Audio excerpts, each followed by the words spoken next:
નમસ્કાર વિદ્યાર્થી મિત્રો, સ્વાગત છે તમારું YouTube channel live for education પર। વિદ્યાર્થી મિત્રો, આજે આપણે વાત કરીશું ધોરણ 9ના વિભાગ બી પ્રકરણ 3 વિશે। ઓકે, નીચે આપેલા બિંદુનું નિરૂપણ કર્યા વગર જવાબ જણાવો કે તેઓ કયા ચરણમાં આવશે। ઓકે, તો આવી રીતે આપણે સ્ટાર્ટ કરવાના છે।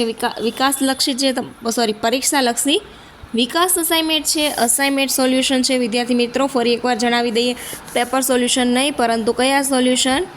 અસાઇનમેન્ટ। ઓકે, તો તમારે આ વિશે કયા વિષયનું સોલ્યુશન જોઈએ છે એ પણ મને નીચે કમેન્ટ સેક્શનમાં કમેન્ટ કરીને જણાવો, જેથી કરીને બધા જ ધોરણના વિડીયો તમને મળી રહે। તો અહીંયા છે કે ભુજ 5 છે અને કોટી 3 -3 છે, તો આ કયા ચરણમાં આવે? તો કે દ્વિતીય ચરણમાં આવે। ઓકે, જ્યારે -5 છે અને -3 છે, બંને માઇનસ છે, ક્યાં આવે? તૃતીય ચરણ। આવી રીતે તમારું ચરણ હોય, અહીંયા પ્રથમ ચરણ હોય, અહીંયા દ્વિતીય ચરણ હોય, અહીંયા તૃતીય હોય અને અહીંયા ચતુર્થ હોય। ઓકે, આવી રીતે ચરણ હોય તો માઇનસ અને -5 અને +5 છે જે આ ચરણમાં આવશે, કારણ કે આ બાજુ આડી ઉપર શું દેખાડે? માઇનસ, ને ઊભી ઉપર પ્લસની નિશાનીવાળા હોય છે, એટલા માટે। ઓકે, પછી તૃતીય ચરણ છે, જેમાં બંને માઇનસ હોય તો તૃતીય ચરણ ઉપર હોય છે। દ્વિતીય ચરણ ઉપર -5 અને 3 જે દ્વિતીય ચરણ ઉપર હોય છે। તૃતીય ભુજ 5 છે અને કોટી 3 છે, તો આવશે પ્રથમ ચરણ ઉપર। બીજા નંબરનો સમ જોઈએ। નીચેના બિંદુઓ કયા ચરણ અથવા કયા અક્ષ પર છે તે જણાવો। અહીંયા છે ભુજ અને કોટી 4 છે, પહેલાં આગળનું હોય શું હોય છે? તો કે ભુજ હોય છે, જ્યારે પાછળ હોય છે એ કોટી હોય છે। ઓકે, તો હવે અહીંયા છે કે ભાઈ +4 - 1 જે ચતુર્થ ચરણમાં આવે છે। 2 and 0 જે x અક્ષ પર આવેલ હોય છે। આ ડાયરેક્ટ આન્સર છે, ક્વેશ્ચન તમારા અસાઇનમેન્ટમાં મળી રહેશે। ઓકે વિદ્યાર્થી મિત્રો, જ્યારે પ્રથમ ચરણ પર બંને પ્લસ છે, તૃતીય ચરણ પર આવશે તો માઇનસ એન્ડ પ્લસ, રાઈટ। તો આ બીજા નંબરના સમનું સોલ્યુશન। હવે ત્રીજા નંબરનું સોલ્યુશન જોઈએ। તો અહીંયા તમને આપેલ છે કે બિંદુ 0 - 11 કયા ચરણના કયા કિરણ પર આવેલા છે? તો OY કિરણ પર આવેલા છે।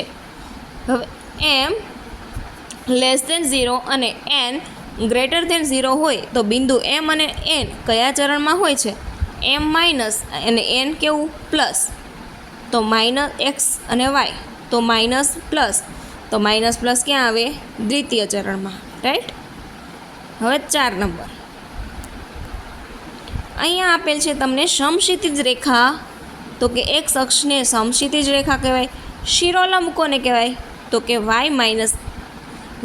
અક્ષને શિરોલંબ કહેવાય છે। બીજા ક્વેશ્ચનનો આન્સર શું છે?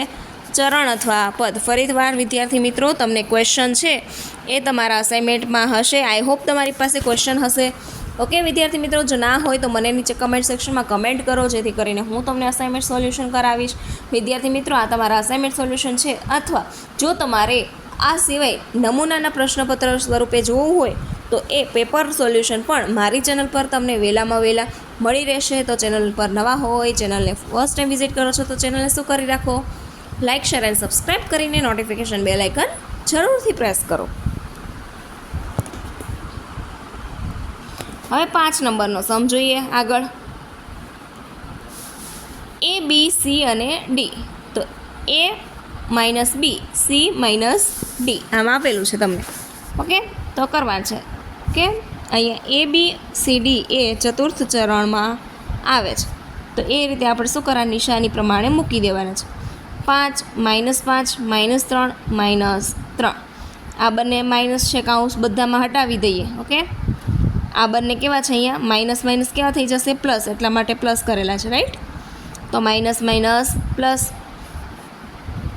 +5 અને +5 તો કેટલા આવશે જવાબમાં? તો કે 10 આવશે, રાઈટ। અહીંયા -3 બટ માઇનસ થશે પ્લસ, તો આવશે જવાબ -6। તો x 10 અને -6 છે તમારો y।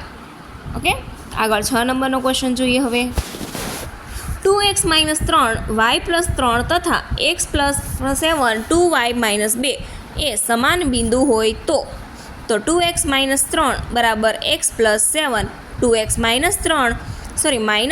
બરાબર 7 + 10 x બરાબર 10 તથા y+3 બરાબર 2y - 2 y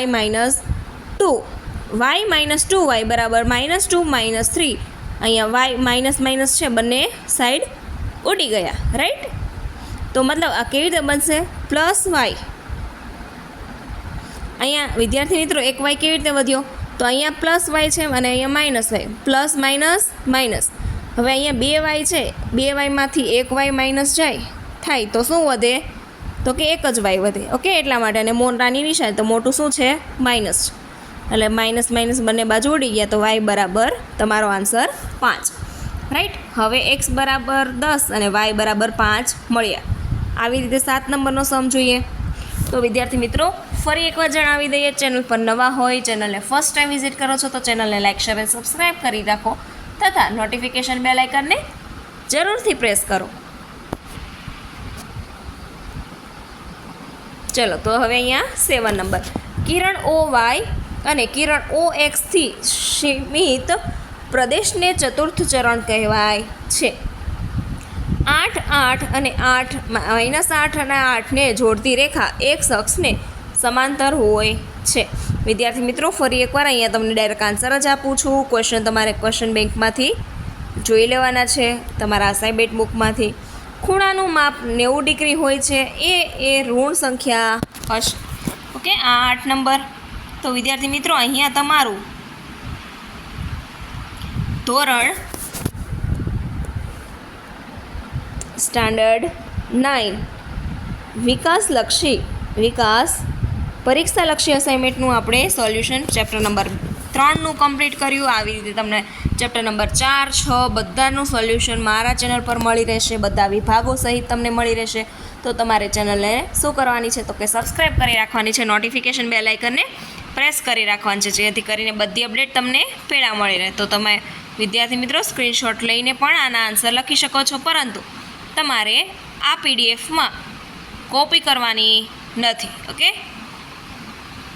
ચાલો કમ્પ્લીટ જોઈ લીધું. આવી રીતે તમને અહીંયા આપેલું છે, રાઈટ.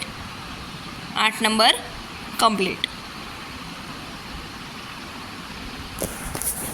તો આ તમારું શું છે? તો કે વિકાસ પરીક્ષાલક્ષી અસાઇનમેન્ટ.